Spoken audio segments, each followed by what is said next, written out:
Good evening, ladies and gentlemen, boys and girls, children of all ages. Do not change your computer settings or your TV station if you happen to watch us on TV, which that's really modernized if you do.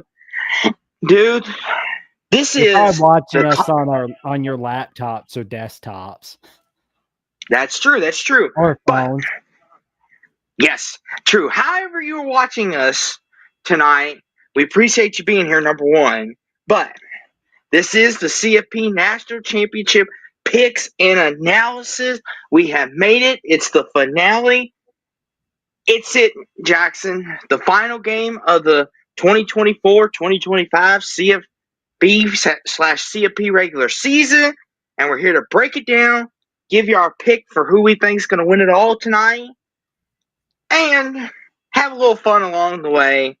But as yours truly, with Sports Talk with Austin Williams, and my co-host, my best friend here to break it down with me, who's been here all year long with me, Jackson Johnson of the Jacksonian Alabama Crimson Tide Live and all that good stuff. Jackson, how are you? And what's happening in your world? It's been going pretty good. We're just kind of chilling out. It's pressure's not on Alabama, so we can just sit and chill. But in all seriousness, I've just been doing a lot of cooking, getting some things lined up for the upcoming week, and also most importantly, I'm excited about covering the national title between the Ohio State Buckeyes and the Notre Dame Fighting Irish. And it's a shame that both these schools have not played each other very often. It's like, can you believe that the national title is going to be the ninth time they've played each other in series history? Mm-hmm. Yeah, it's something. It's something to behold, which we'll take a deeper dive into that when we get to breaking it down. But Jackson, I'm like you. I've just started to learn how to cook. I've been cooking, a long time, not to get too far off, but I've just learned now how to make a good mac and cheese. Out here in the South, if you don't know how to make a mac and cheese, you're in trouble. But they didn't. They don't want to hear our Then I'd cooking be in show. huge trouble. Jackson, you'll be in real trouble because Alabama is like the big state for mac and cheese and collard greens and green beans. You don't know how to make those, you're in trouble. Well, But I should be able to learn real fast. I'm a fast learner. but they did not come here to listen to us Nope. because we're not the cooking channel. We'll leave Nope. that to Guy Fieri on Wednesday nights. Or that But or that dumbass Jesse Palmer. poor Jesse catches strays even on his off night. No, Dadgum. he's not a poor Jesse Palmer. He does a bad job covering college football, and he does a better job at Food Network and The Bachelorette more than he does college football. But that's another time for another day. Hummus Hero real fast says, how about some fried okra? I've never made it. Have you, Jackson? No, I've tasted it, but I've never made it. And he also gives us a hello hummus. Oh, This has got to be an exciting time for you guys, because your first trip to the national title in almost 10 years now, the 10-year anniversary, and Rough Rider Returns is here. What's up? Well, don't forget the last time they went to the Natty was in the COVID year. But I mean, that is true. But the 10-year anniversary of when they won the whole thing. Let me put it that way. There we go. The 10-year anniversary of when they won it with Zeke and Cardale Jones. Might be the best Ohio State team we've seen. Might be. But this team might have something to say about that. But that's another debate for another night. We can have that later on. But I want to start us off with something tonight, Jackson. Kind of get our juices flowing in the championship spirit before we get to breaking this game down. I want to ask you, the audience, and of course, me and Jackson will get in on this. What defines a champion? And what I mean by that is when you hear the word champion, what comes to mind? What makes you, what's a champion to you? Is it resilience, heart, courage? What defines that for you? Somebody Jackson? somebody that's had to go through a lot of hardships on and off the field. Where it's like if you had an early season loss, and it's not a matter of who you lost to, it's how you react to it. Or it's like if you have a bet up Gene Autry source, I like that for Rough Rider Returns. I love that. But yeah, for me, somebody that is the definition of champion is how you react to how your losses. Not so much about winning the big ones, but how you react to the losses that everybody thinks that is really humiliating for you. And like Notre Dame, for example, got upset by the Northern Illinois. They didn't let it deter their season. Or better yet, let's go to 2008. The Florida Gators lost a tight one to the Ole Miss Rebels. And then we saw like Tim Tebow making that post-game speech about how you're never going to see another player play as hard as I will, not just for me, but for my teammates. I'm gonna make sure that we don't have any more performances like that again. Like motivating your teammates. And like that 08 Florida team, looking back at it, to me, that's what defines a champion. It wasn't so much about how they were on the field, but off the field. Because it is like everybody was better on and off because of Tim Tebow, for example. Or if you look back at, say, there's a few others. For me, Jackson, it kind of in the same line of yours, but for me, what defines a champion to me is are you willing to do the work? Are you willing to make the sacrifice? Are you willing to do what the others will not do? And because it takes a lot of sacrifice and dedication to get to where these players have gotten to. And like you said, Jackson, they've heard it all year long, both sides. Especially after the Michigan loss for Ohio State and for Notre Dame, Northern Illinois. Both teams were criticized. They took a gut punch. And they could have easily just stayed down. But they didn't. They got back up and they swung back.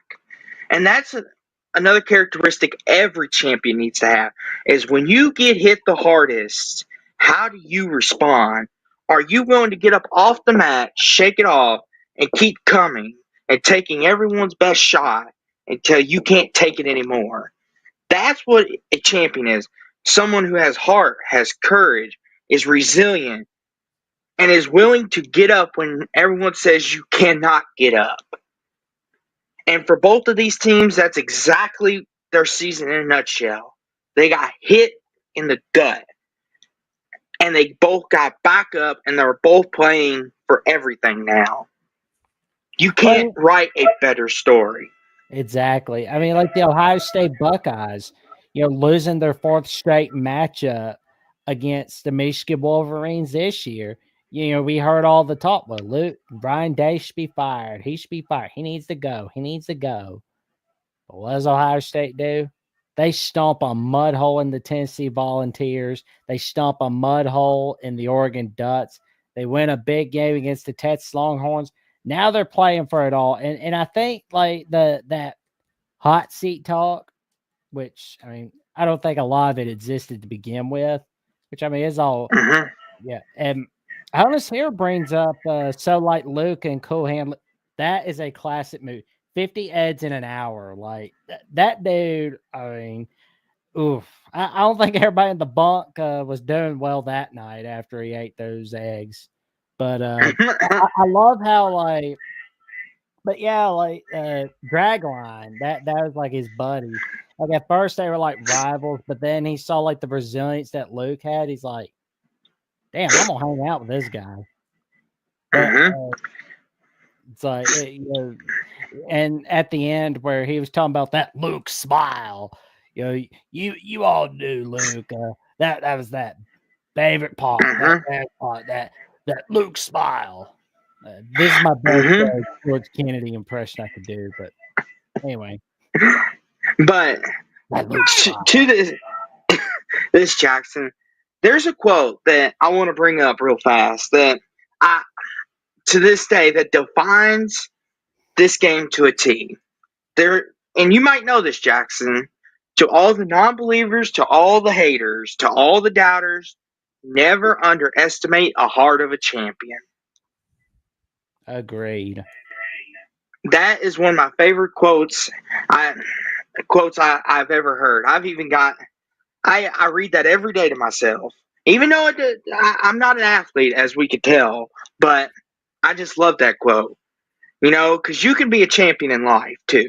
Let's not kid ourselves. There we go. But these guys here though, they're the real champions. But that's one of my favorite quotes, and I think it defines both of these. To all their haters, to all their doubters, one of them is going to be champions, and one of them is going to shut their haters up, so to speak. But there we go. But Jackson, the moment we've all been waiting for. I got a good intro. It's a proper intro. We got to go out in style. So let me get ready for this. Let me get my Bruce Buffer going here. So, January 20th, 2025.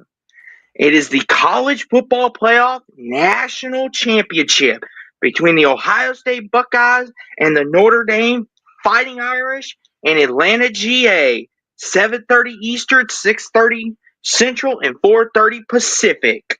Let's go, baby. If this don't get your blood pumping, I don't know what will. Well, we ready? Yeah, go for it, Jack. Put it up on the screen. There we go. The Ohio State Buckeyes and the Notre Dame Fighting Irish. Yes. Here we go. You do the honors, Jack. Well, it's a shame that both of these schools have not played each other as much, because it's like I said earlier, this is going to be the 9th time that they've played each other. But, for those that look back at 2023, Notre Dame lost a tight one. And, somebody asked the other night, who would be more likely to beat Ohio State? Notre Dame or Penn State? Me personally, I think Notre Dame could. Not saying they will, but I'm saying they could.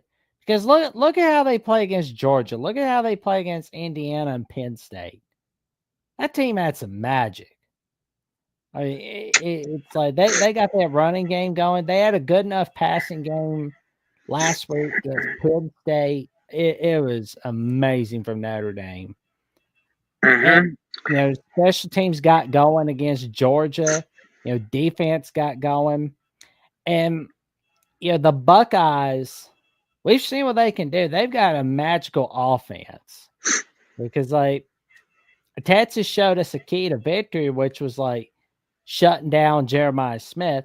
Now, that's not all the keys, which I'm sure we'll get to later on.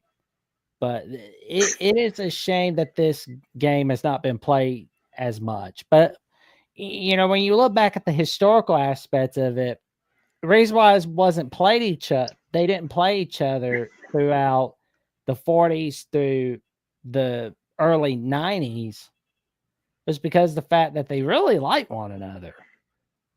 Because, Woody Hayes, when he was the head coach of Ohio State and when Eric Parsegian was the coach of Notre Dame, if they couldn't get, if Woody Hayes couldn't get people to go to Ohio State, he was like, you know what? Go to Notre Dame. That's good school for you. That's how fond he was in Notre Dame. And I think it was the same thing with Eric Parsegian. But yeah, it would be cool to see them play more often, after this. And who knows? Maybe we could see Notre Dame play Michigan a little more often after before 2033. But the Buckeyes, again, they've got a great offense. Smith, Buka, Henderson, Judkins. Tate. Oh yeah, that defense is amazing as well. Mm-hmm. And Jackson, I want to. Go ahead. Yeah, don't mess with Jackson Warrior. He's not someone you mess with. I want to say this, Jackson. There's an underlining storyline here. I don't think a lot of people are talking about. But this is where, if you pay attention and you watch and you are a historian of college football, the last time these two teams met, Jackson, it was last year in Mhm. Notre Dame, and Notre Dame fell 1 second short. Yep. Think about that, Jackson. 1 second. They've had to deal with that humiliation for all this time. And I'm sure Marcus Freeman, I'm sure, has played that over and over and over again all week this week to know 1 second, guys. All it takes is 1 second. And I think that's going to be motivation for Notre Dame because they realize the heartbreak of having a top five team in the palm of their hands, and 1 second it all slips away. Is a very underrated storyline coming into this game, and I think Notre Dame will be fueled off that. Yeah. They're not gonna forget about what happened last year. And I want to bring this up too, Jackson.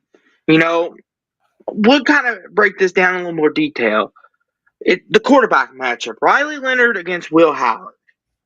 And on paper, a lot of people would say Will Howard's the better quarterback. And they both have their strengths and weaknesses. The thing that gives me the edge with Will Howard is he's a guy that he's a better thrower than Riley Leonard. Obviously, I think we've seen that plenty on tape. And he's got a more calm and poise about him. But with Riley Leonard, he threw 2 turnovers in that Penn State game, and they still found a way to win that game. Notre Dame's defense, Jackson, will keep them in this game, in my opinion. Like, if Riley Leonard makes mistakes, their defense, even though they're not healthy, and a lot of the critics have mentioned that this is where it's going to catch up with them, right? This is where the war of attrition is.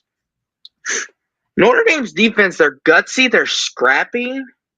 Their defensive line, Jackson, they're going to be the big difference in this quarterback battle here. Because if you could get to Will Howard and you could get him off balance, off throne, he's prone to make a few mistakes. And his poise sometimes isn't always there when that happens.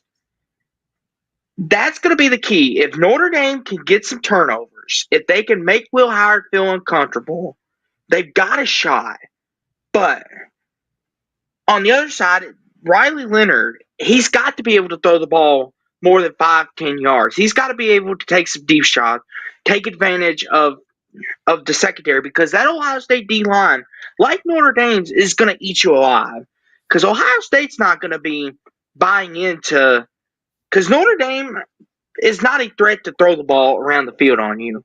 I'm sure defensive coordinator for Ohio State has put that in their head that Riley Leonard's not going to beat you with his arm. He's going to beat you with his legs. I'm sure that's going to be in the game plan. Put a spy up. Can Notre Dame, though, get a short field? And can they not kick field goals in the red zone? Because you cannot do this against Ohio State. If you kick field goals in the red zone, you're asking for Ohio State to win. Now, Michigan, they got away with it. They might be the one team that can get away with it. But Notre Dame, if you kick field goals in the red zone, you're not going to win this game. It's not going to happen. I'm sorry to say it, but it's not going to happen. Notre Dame has got to score, and they've got to score touchdowns. And their defense has to get turnovers and stops. Yeah. Notre Dame doesn't get touchdowns, they will lose this game. It will hurt them if they don't get touchdowns. And they also have to make sure they put enough pressure on Will Howard. I mean, forget making sure you double team on Jeremiah Smith. You basically make life hell for Will Howard. You're good to go. you're going to be more than good to go. Because, like, I talked with Kevin Noon and a few other people on a Twitter space tonight, and, that was the key. Because Kevin Noon himself said it wasn't so much that, Texas was double teaming Jeremiah Smith. It was that they were pressuring Will Howard. So you do that, you are more than good to go. You put enough pressure on Will Howard, it's going to be good. And, he also mentioned that they had some penalties, which hurt them a little bit. That was hurting the Buckeyes. Because, like, they had 9 penalties against Texas. Like, had they not had that many penalties, I think it would have been much worse than 28-14 for Texas. Yeah, and one thing I will give Texas credit is they put a blueprint out on how to guard Ohio State a little bit, on how to keep Jeremiah Smith contained. He had 3 targets, I think, and a catch for 3 yards. It was something ridiculous like that. I'm sure Notre Dame is going to watch the film from that game, and they need to integrate that. And put their fling on it, though, because Jeremiah Smith is what starts this offense. If he gets going, your life's going to be a nightmare. Like, just ask Oregon that. Yeah. And like you said, Jackson, the O-line, for as much as I thought that would be Ohio State's downfall, they've actually been one of the better spots throughout this playoff run. The way that they've been able to protect Will Howard and giving him calm and comfortness back there in the pocket,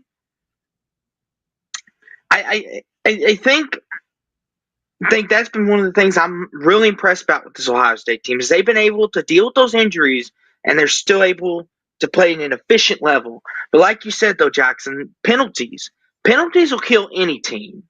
I don't care if you're Ohio State, Notre Dame, Penn State, BYU, Texas, Oklahoma. Penalties kill a game for no matter who you are. Alabama, Jackson, that was your all's biggest downfall this year. Too many penalties, turnovers. Turnovers and penalties are game killers. One of the quotes Coach Saban always says, if you have penalties and turnovers, you're going to lose a football game more often than you will win. Yep. And that's the key to this. But the thing that worries me, though, Jackson, is do I trust Notre Dame? Because they are banged up in the secondary. They've been holding up. And Penn State was the first real challenge where I was like, okay, Tyler Warren, he ate them alive. But Penn State's wide receivers had no catches.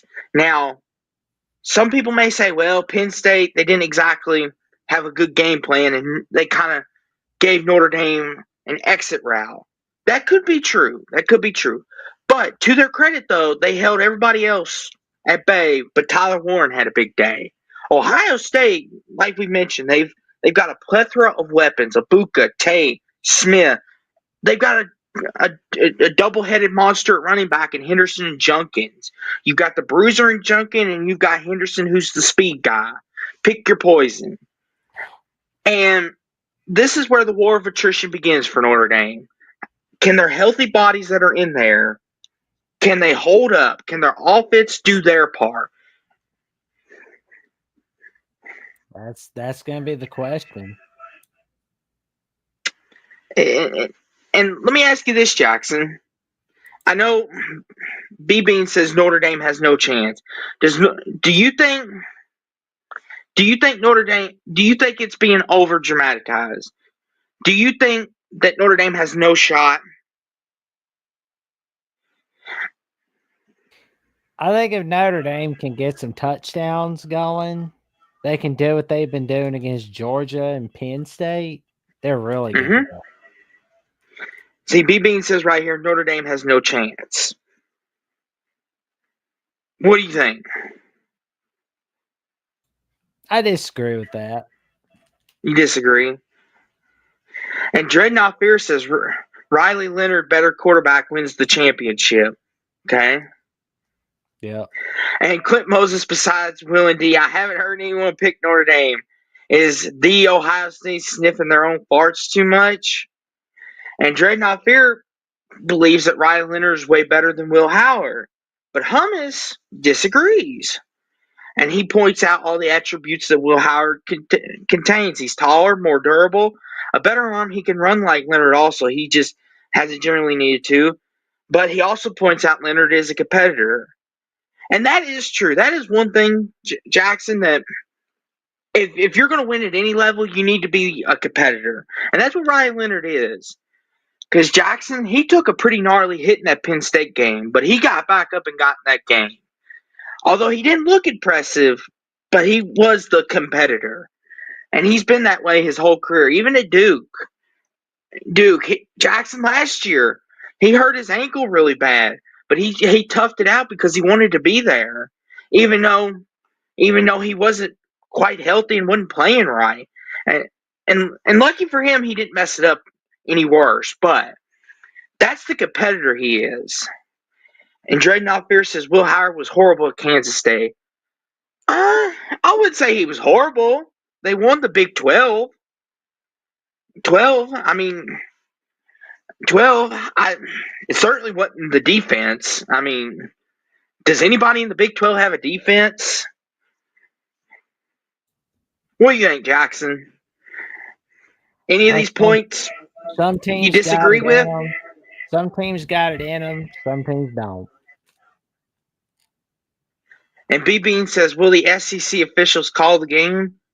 Do we know that yet, Jackson? Who's calling the game?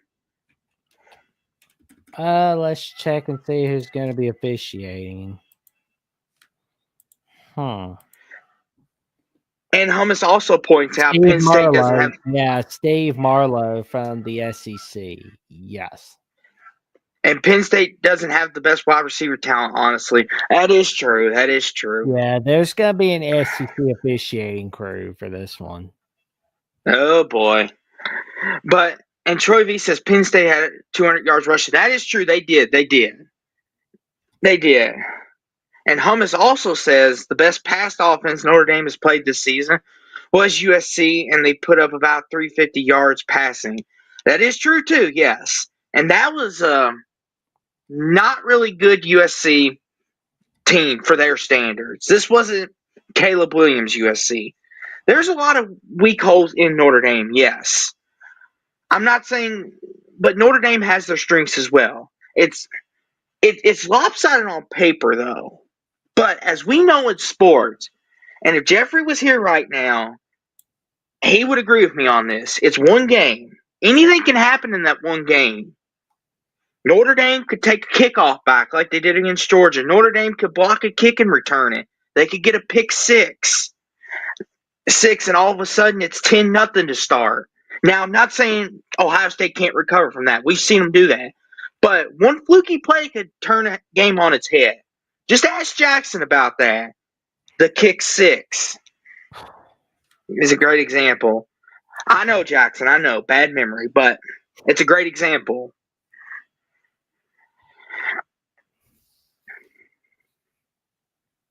And B. Bean says if Ohio State played Notre Dame 20 times, if Notre Dame played Notre Dame 20 times, Ohio State wins 19 times.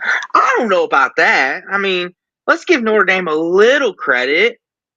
I mean, they're in the championship game for a reason, B. Bean. You don't get here by fluke. These are the two best teams. You don't get here by fluke. I'm sorry. Like this, Jackson, I'm going to go on a little rant here for a second, but to get to this level, you have to be great. You have to have some quality about you that the others don't possess. Now, I'm not saying Notre Dame or Ohio State's one over the better of the other. We'll find that on the field Monday night, who the better team is and who's the best. But both these teams are great in their own right. They both got here. They are the two best teams. And I am one that if you win it on the field, it doesn't matter if you have talent or not. If you make it to the national title or the Super Bowl, you are the two best teams in your field. And I understand Notre Dame beat Indiana. They beat a banged up Georgia team, beat Penn State. I understand that. But you realize how hard it is to get here? And luck is a quality, yes. Luck does play a part of it. Things do have to break your way, yes.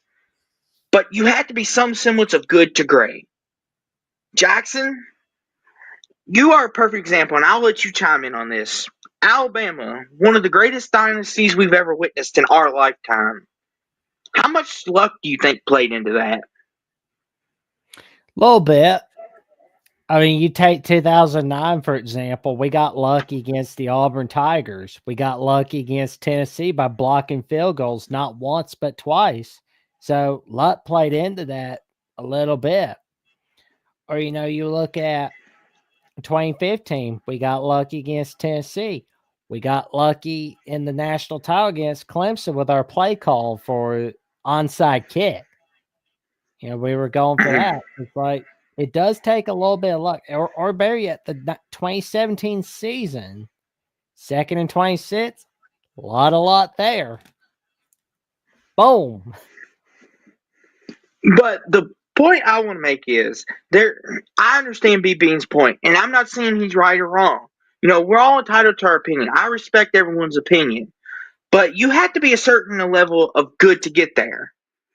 Like, the thing is, Jackson, you go through 12, 13 regular season games and you go unscathed, and win the whole thing. That does take a bit of greatness on Coach Saban's part, on Tua's part, on Jalen's part, on Bryce's part. It does take a part in that. And Hummus even says, yep, exactly, Austin. Nobody is making it through a 12-team playoff being really good. Yes. Luck's not going to win you 4 games. It's not going to happen. You may get luck in 1 game, but 3, 4? No, you've got to have some quality about you. What that quality is about Notre Dame that's gotten them here, some may say their defense is really talented. Some may say it's because their offense is just good enough, or everyone has a different opinion. Ohio State, some may say their defense is what's gotten them here, and some may say the offense is what's gotten them here. That's all subjective and matter, but you have to do something really good to be to this point. Whatever it is you do good to great is what's gotten you here. That's why I understand the luck part, but to get through a 12-team playoff, to make it to this point, these are the 2 best teams. And Monday night, we're going to find out who the best is, who is the team to beat. For sure. And Dreadnought Fear is calling it, Jackson. He says, Notre Dame will win the national title. I like it. You're probably not the only one rooting for them. I'm sure the whole nation's going to be against Ohio State.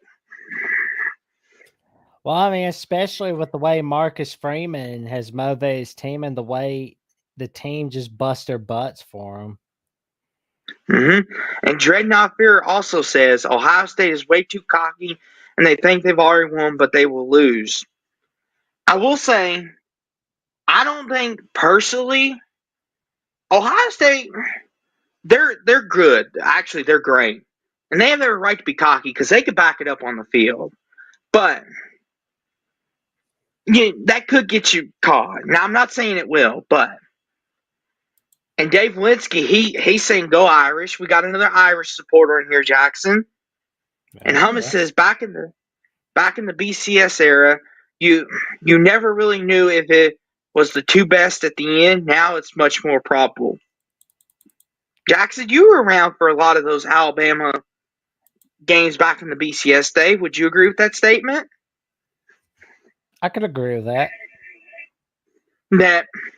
That back then sometimes it was a little luck, but most of the time now the 2 best are there. And we got Moose in the house. We got a Michigan man here. We probably know who he's rooting for. But I love the Leonardo DiCaprio meme for Once Upon a Time in Hollywood where he's just pointing at TV. I love that.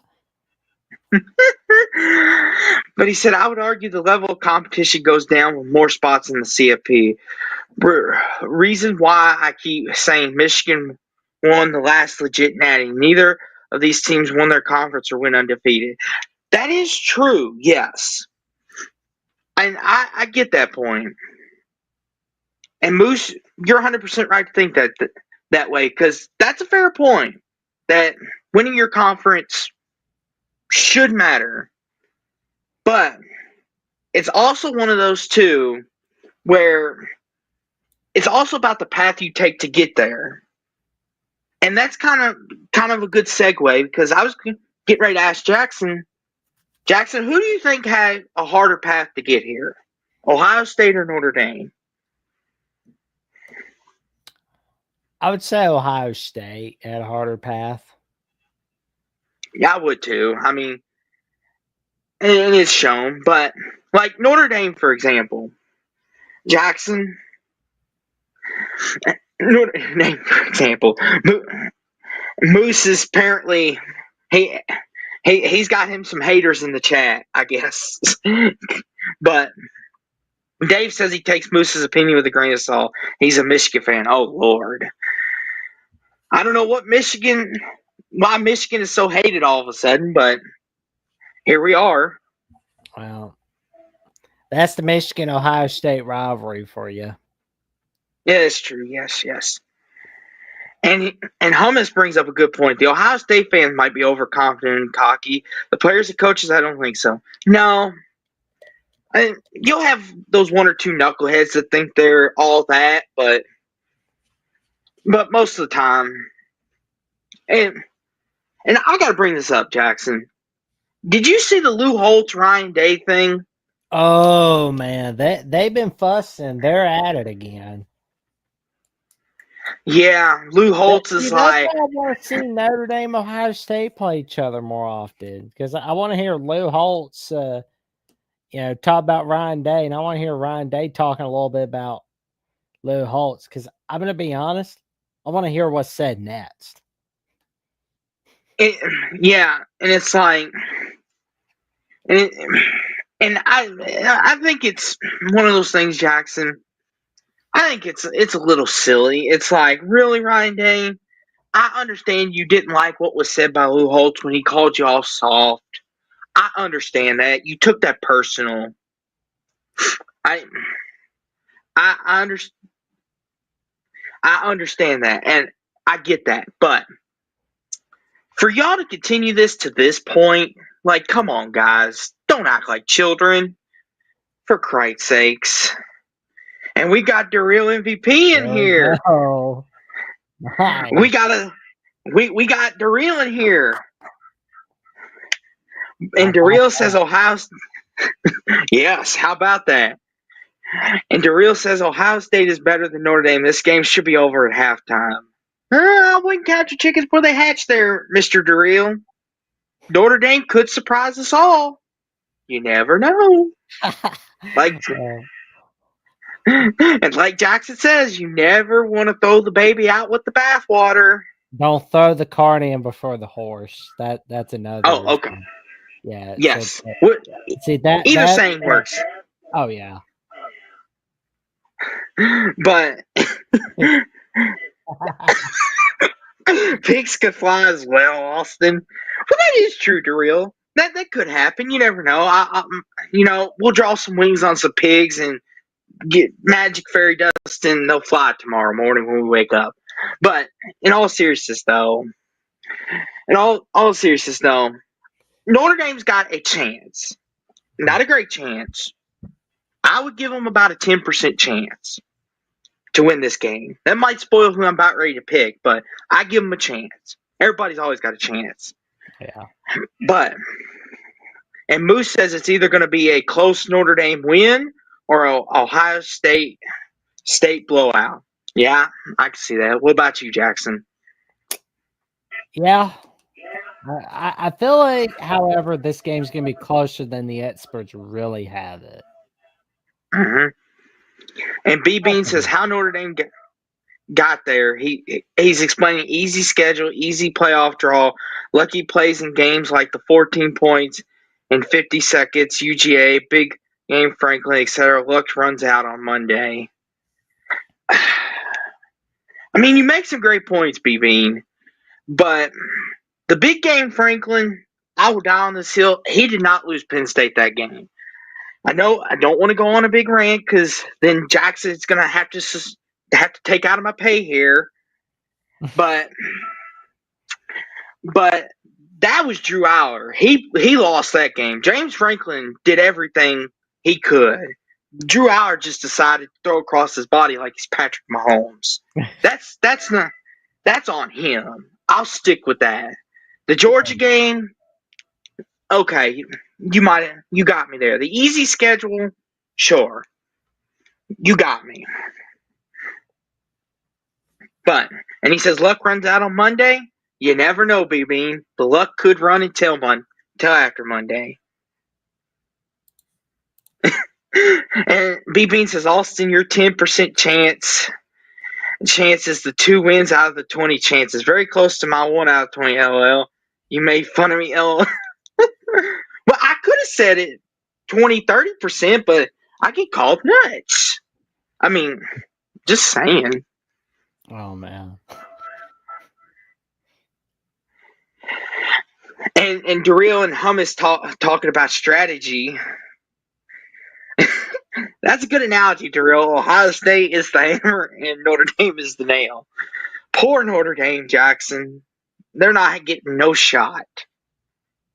Well, Jackson, help me out here. Not according to a lot of people. Jackson, help me out here. Convince some of these haters and non-believers that I'm not completely nuts if I pick Notre Dame. Help me out here. Help good buddy Will out. Me who you pick. Like, you pick Notre Dame, cool. You pick Ohio State, cool, man. It's like... Thanks, Jackson, for being on my team. I'm trying to get people to believe in Notre Dame. I'm trying to be the believer here, even though reality is going to set in on Monday. But you gotta have hope for the underdog. Gotta have hope for Will. Come on, Jackson, give Will some hope. I know, right? I'm hoping Notre Dame can win, but we'll get to our predictions here in a little bit. Oh, Jackson. Well, I'll say this, Jackson. What's the spread right now? What's the spread we're looking at? Well, right now, Ohio State is an 8-point favorite in this game. Well, no, my mistake. They opened at 9.5, but right now the spread's 8 points. But the over/under total is 45.5. That's a pretty big spread. And Darrell MVP says Will D's going to need to go to church after the. Oh my, poor Will. Darrell's just he's just like, this is not your day, Notre Dame. It's not gonna be.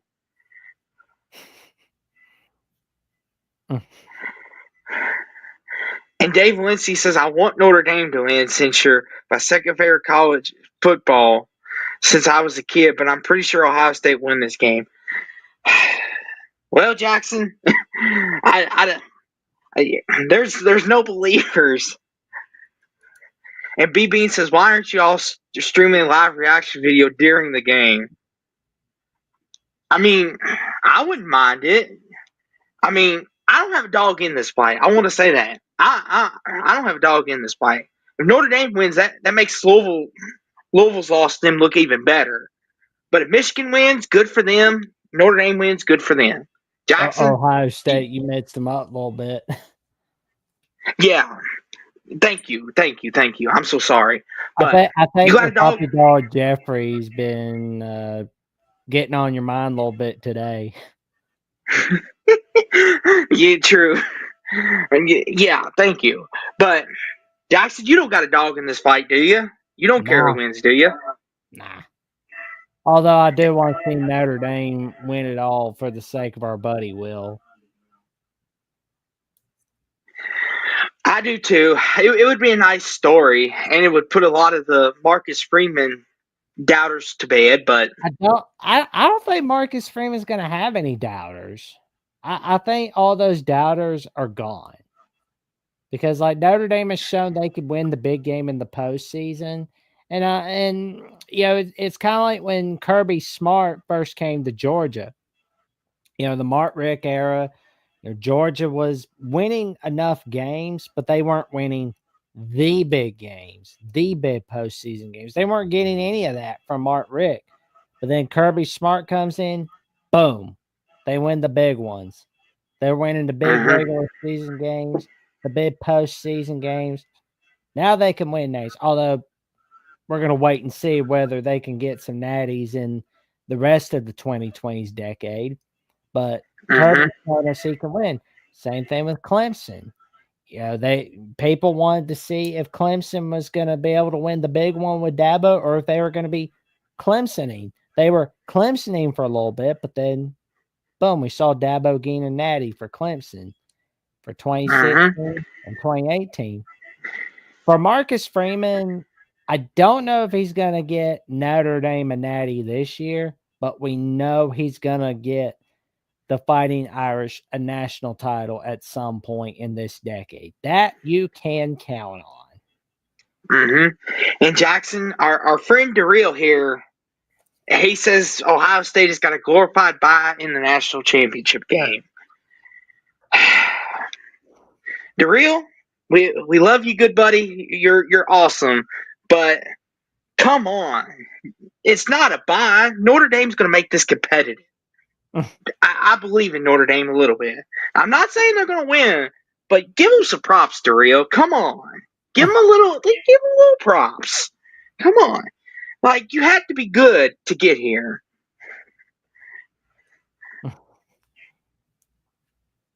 And Rough Rider Returns says, what is there to criticize about Freeman after the season they had? This season, but in seasons past, they were giving him a whole lot of flack. I remember there was talks that they wanted him out after he lost to Marshall and Stanford. I remember that. They were ready to throw his butt out on the raft. Well, it wasn't the administration. It was the noisy fans that wanted him out. That they kind of just go by whatever the trend is at the moment. Good, bad, ugly, they go by the trend. Well, yeah, that was the thing too, Jackson, because the fans, they were loud. They were pressuring the administration. They were like, we want him out. He's going to ruin our school. We want Brian Kelly back.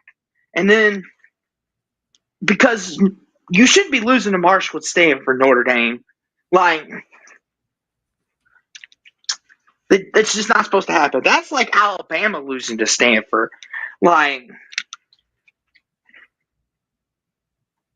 and Darrell said Notre Dame is going to try their best. I know Darrell's might be mocking me a little, but thank you, though, Darrell.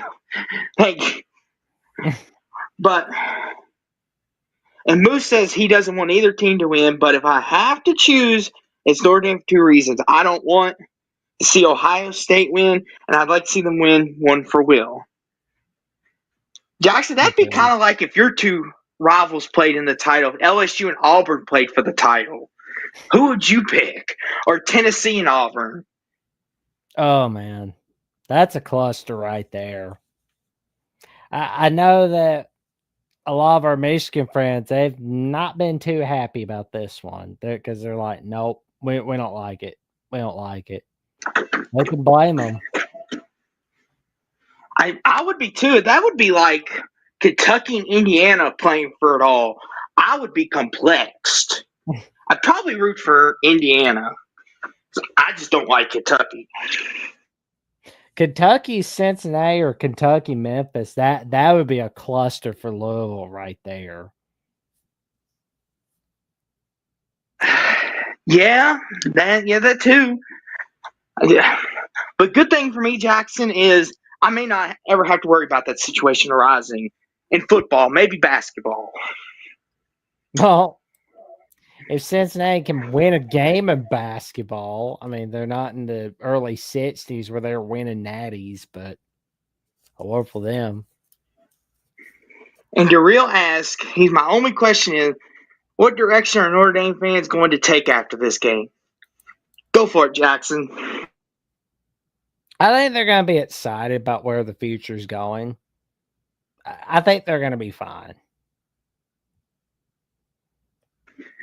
I think they'll be a little upset, but then they'll be like, "Hey, this was a special team," you know, and they'll celebrate afterwards. It's always heartbreaking at first when you lose a big game like this, the biggest game.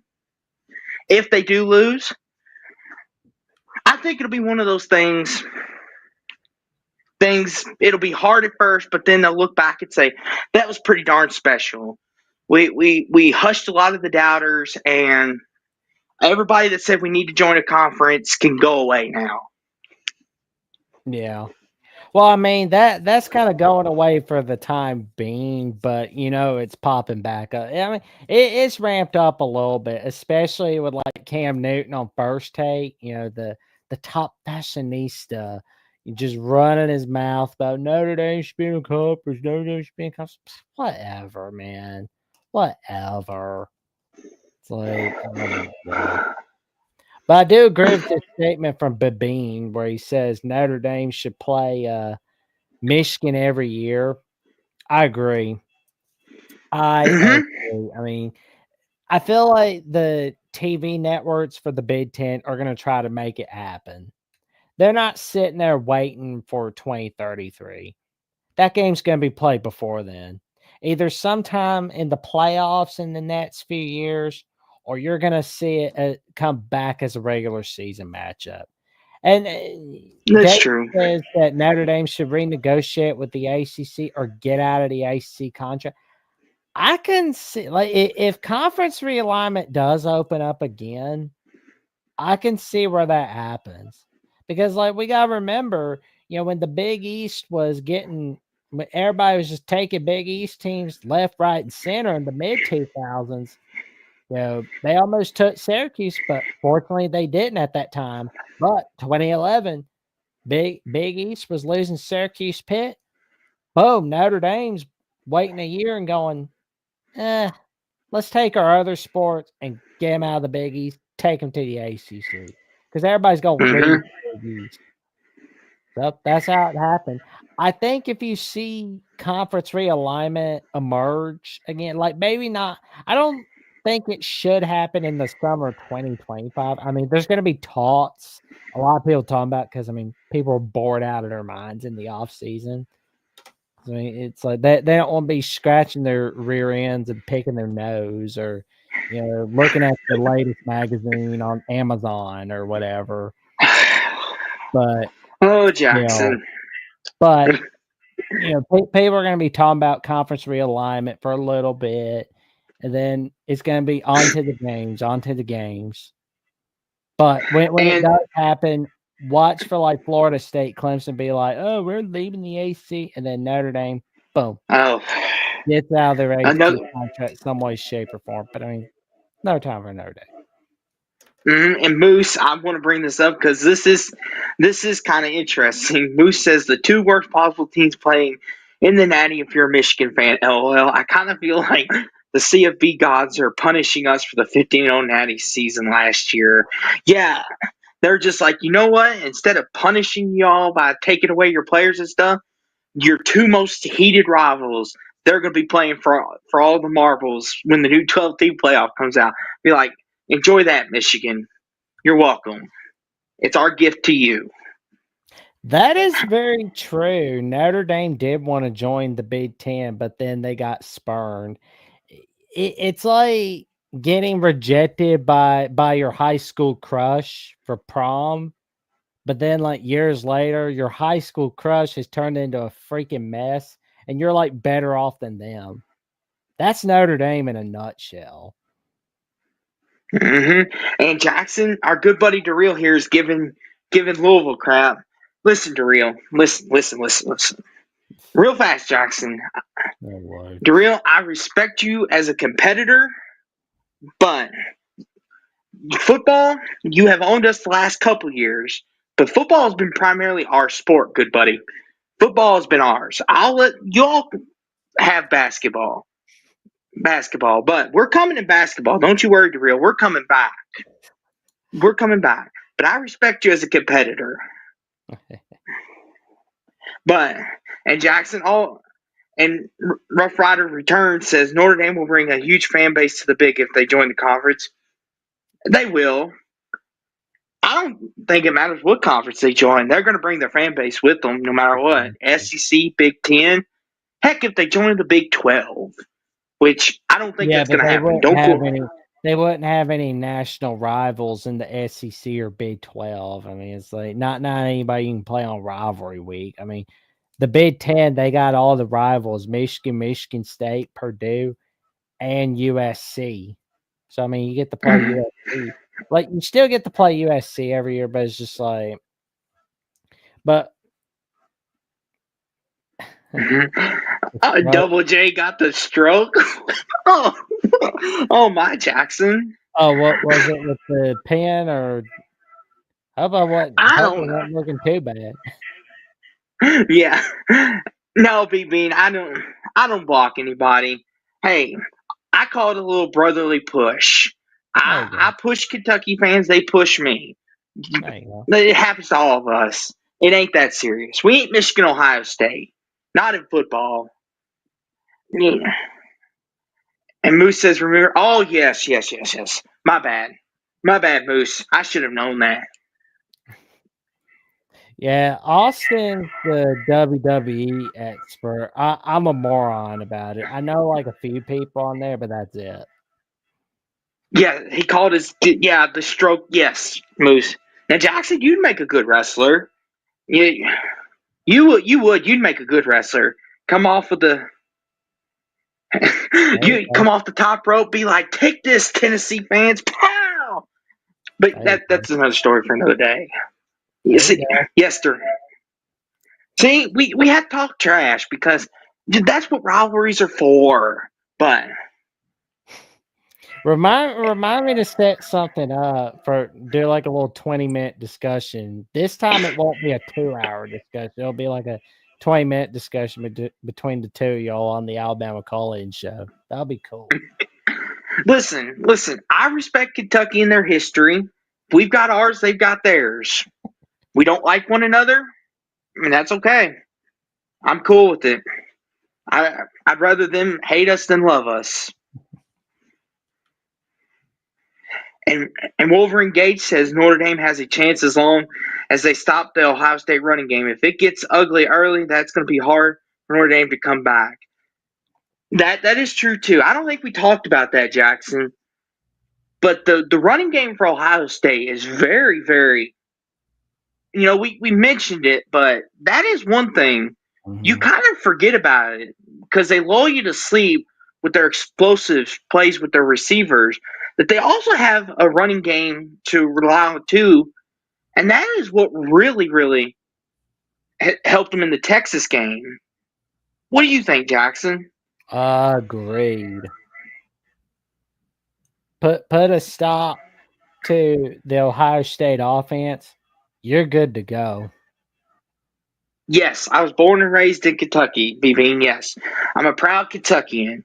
I just grew up as a Louisville fan, though. I grew up on the other side. My entire family, they're Kentucky fans. Born and raised here, though. And I became a Cowboys fan, too, because I was raised Cowboys fan from my dad's side. My dad's side, on down a little bit, they were Louisville fans, and I remember getting Louisville stuff for Christmas. And that's how I became a Louisville guy. And then, of course, here I am. Me and Jackson met all these years later, and here we are. There we go. And he said, do I remember when they played at Freedom Hall? Yes, I do. I remember that quite fondly. I went to a couple games at Freedom Hall.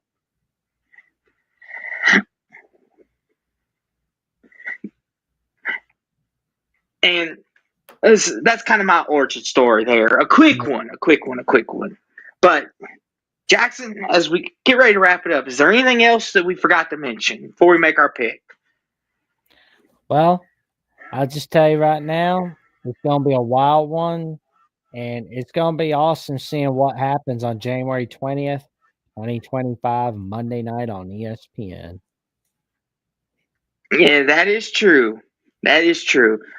Well, Jackson, without further ado, Our prediction. Yeah. You want to go first? You want me to go first? You go first. Do I pick an upset? No. I'm not going to pick an upset. No, no. I want to, but I'm going to go Ohio State 31-17.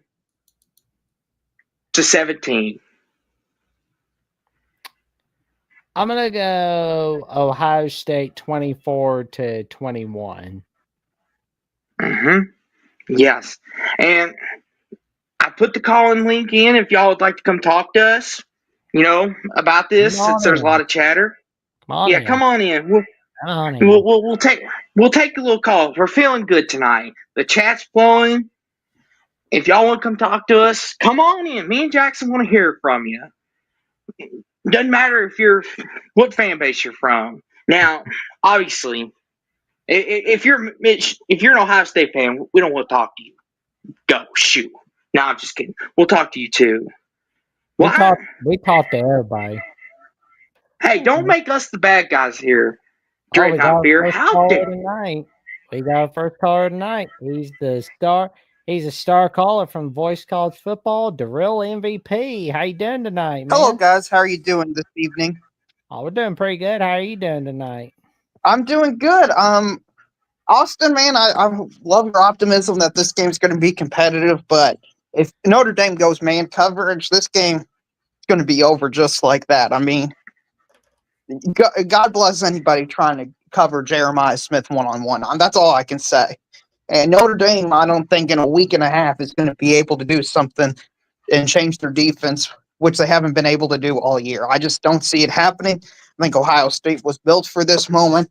I think the Michigan fan base and the Michigan team from last year unlocked this potential from Ohio State. I think the loss to Michigan unleashed the beast, and I think we're just all living in Ohio State's world at the current moment. You could be right, Darrell. And I'll even say this, Darrell. I've said this multiple times. Jeremiah Smith's the best receiver in the country. You're not going to cover him one-on-one. I agree with you. Like, I feel bad for anybody that tries to cover him one-on-one. But there is a blueprint out there. Michigan and Texas did show us a bit of a blueprint on how to slow him down. Not stop him, but slow him down. Yeah, but none of that involved covering him one-on-one. None of that did. And if Notre Dame thinks they can put their best man on Jeremiah Smith, then God bless them. They're going to need that Jesus statue to come down to Atlanta and have divine intervention. That's what they're going to need to stop him one-on-one. It's just not going to happen. And we're going to have to deal with him next year and the year after that, which is going to be annoying. I'm not sure if have you guys seen the 2026 odds to win the national championship?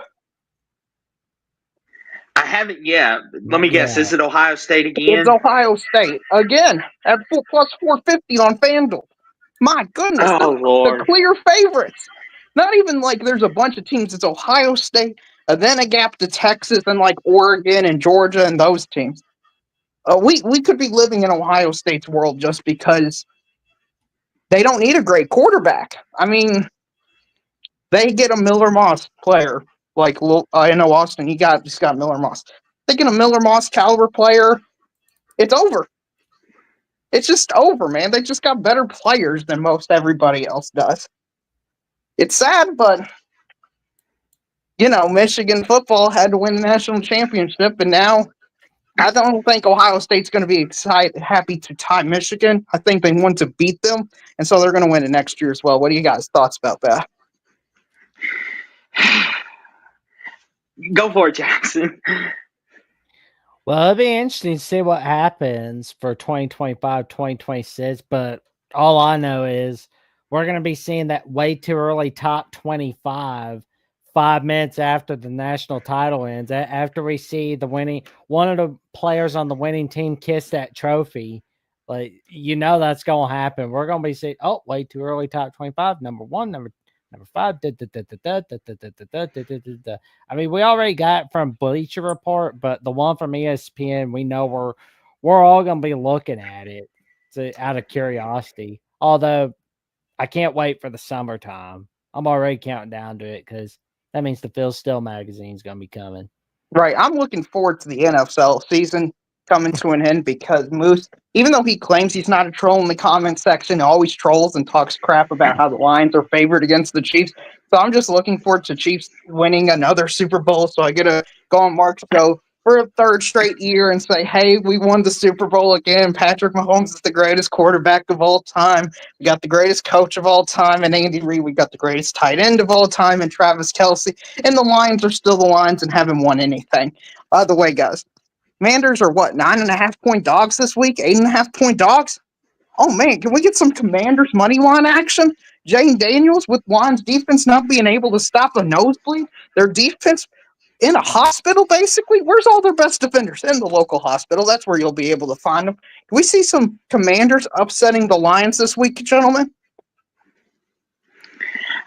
We could. I mean, Jade Daniels is that dude. I mean, it sucks being a Cowboys fan now that we've got to deal with them on a consistent basis again. But he's that dude. Well, I'm going to be honest. I'm impressed with the coaching job that Dan Quinn has done with the Commanders this season, and the fact that we've seen Daniels have a fantastic rookie season. And ironically enough, the playoff drought the last playoff win prior to last Sunday was against the Buccaneers for the Commanders/Redskins. Now, 19 years later, boom, they beat the Buccaneers with a doink. How impressive. No, it was a great game, man. I just feel so much more confident in Jaden Daniels when he has the football than Jared Goff. I mean, Jared Goff, what is that comment even? Okay, you're cut off the reel. Get off the panel. Moose, you can come on in and talk to me and explain why your Detroit Lions are better than the back-to-back world champions, okay? With the second best quarterback of all time, with the second best coach of all time, and with maybe the greatest tight end of all time. Okay? Patrick Mahomes has like the second or third most playoff wins by a quarterback of all time right now. Like right now. How many does Jared Goff have? How many do the Lions have? The answer, less than Patrick Mahomes as an organization. Well, that's sad. Our season it hasn't even started yet. The Kansas City Chiefs season starts in the AFC Championship game. 6 of the last 7 AFC Championship games is going to be hosted in the Arrowhead.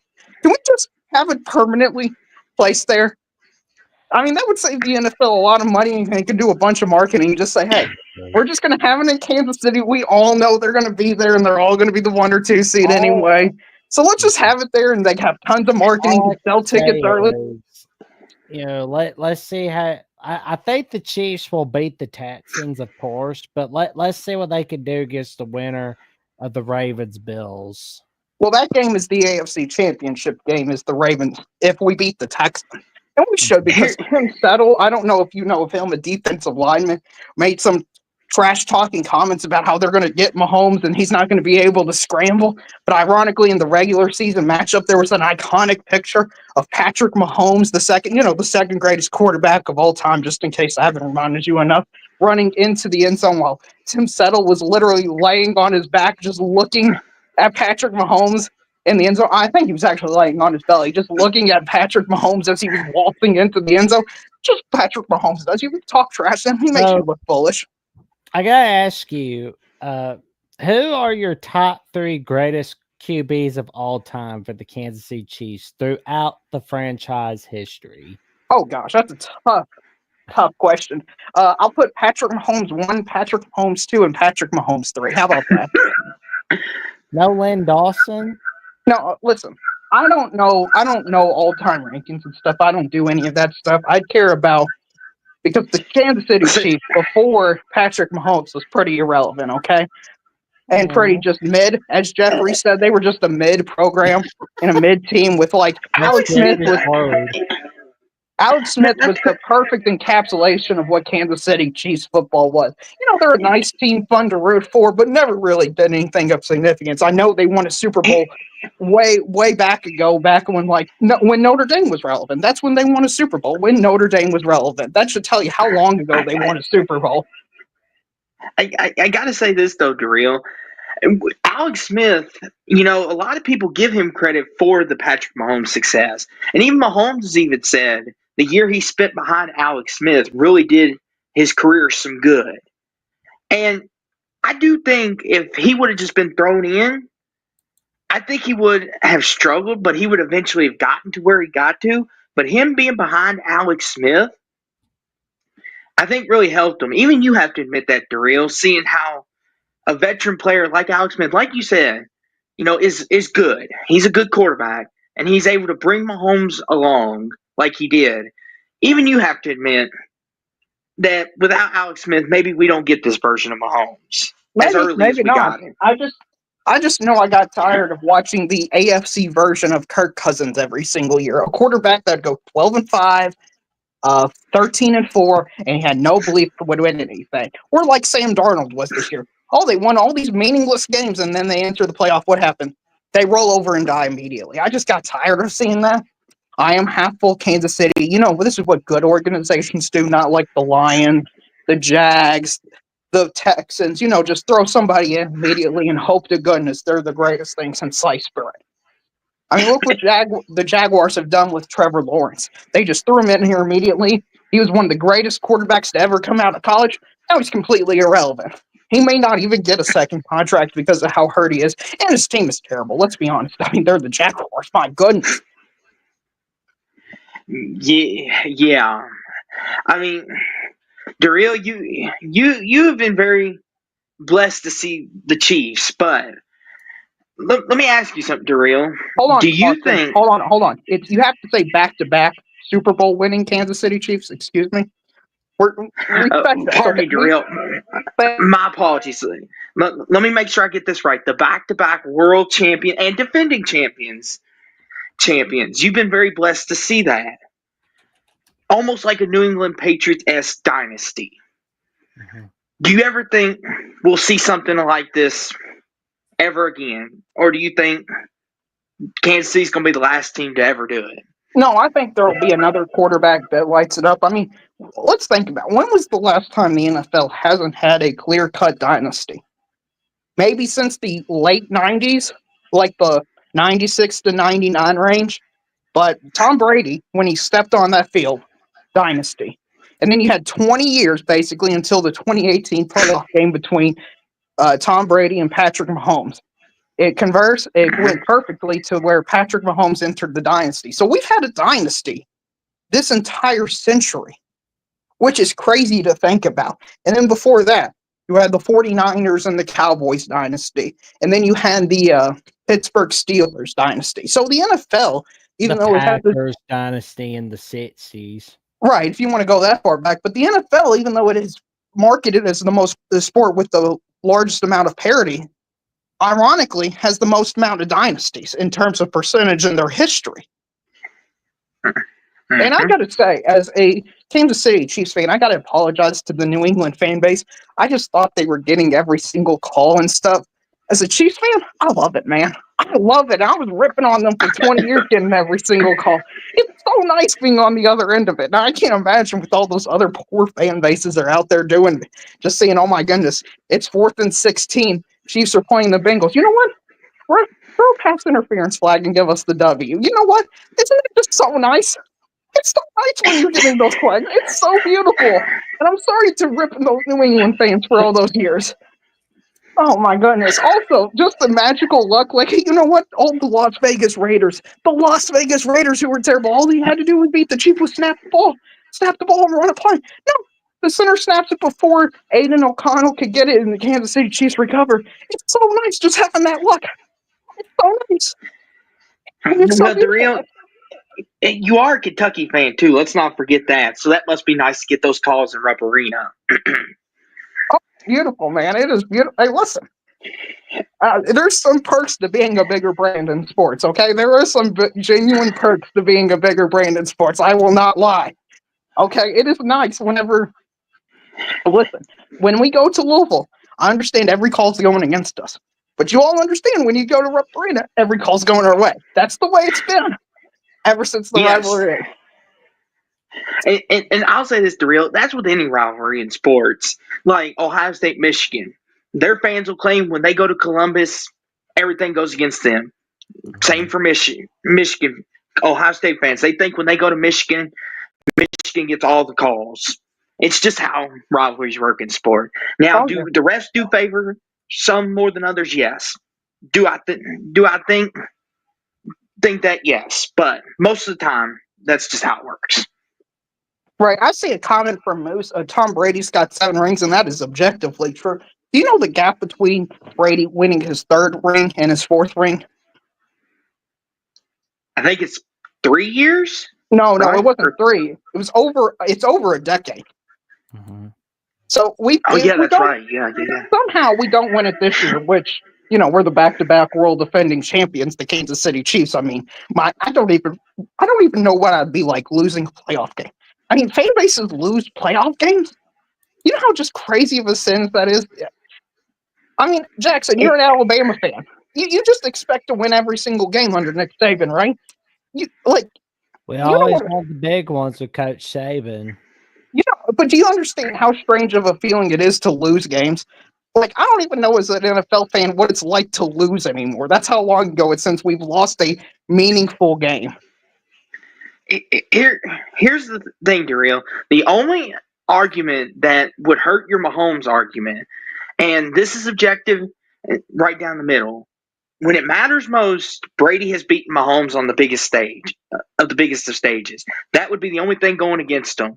Even if Mahomes catches Brady, Brady still has the victories over Mahomes when it matters most. Yeah, I know. The 2-0, which was 2-0 with the AFC Championship game in 2018, and then the Super Bowl when he was on the Bucs is going to hurt him. Which is why I think Patrick Mahomes, if he truly wants to be the undisputed GOAT, to have people like Moose on our side, we probably should get to 9 Super Bowl rings or 10 Super Bowl rings. Which, let's be honest, Austin, how hard is it going to win 9 Super Bowl rings? I mean, just got to wait like 12 years and then we'll be there,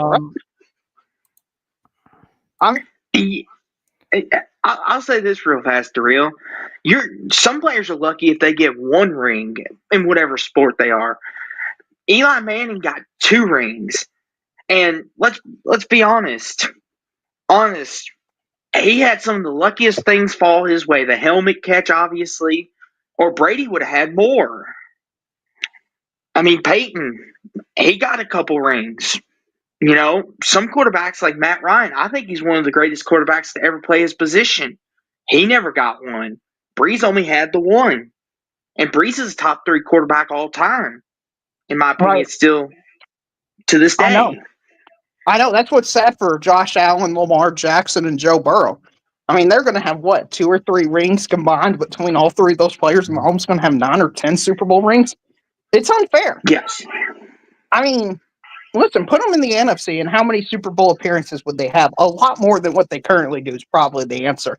And I saw a comment, I think it's from Jason O, about me being a Chiefs fan since 2022. Listen, that's the only part about being a Chiefs fan that's somewhat of a struggle, is you have these bandwagoners. Because, the Chiefs Kingdom does have a lot of bandwagoners. We accept all new applicants to be part of the Chiefs Kingdom. You just have to recognize our king and queen, Travis Kelce and Taylor Swift. Okay, you just recognize those as a king and queen, and then you're all good to go.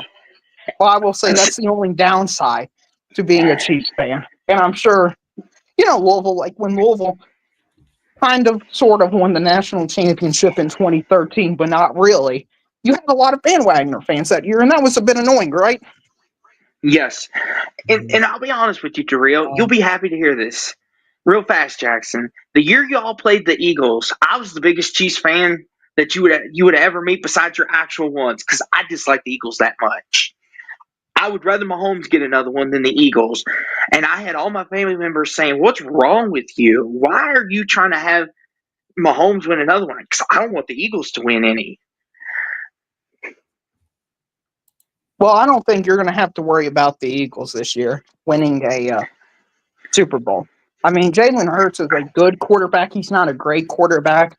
Their best player is a running back, which is a position in the NFL that's kind of completely fallen off the map over the last few years.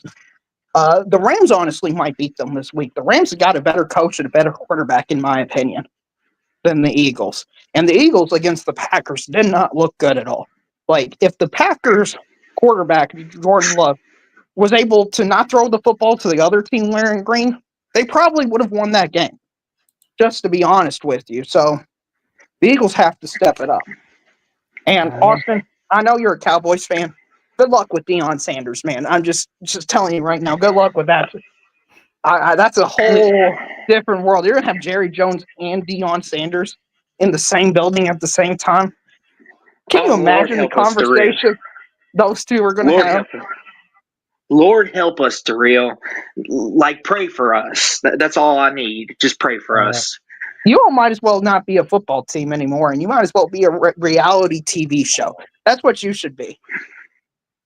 At that point, I mean, my goodness. Hopefully you get relevant. Well, we see Moose in the chat.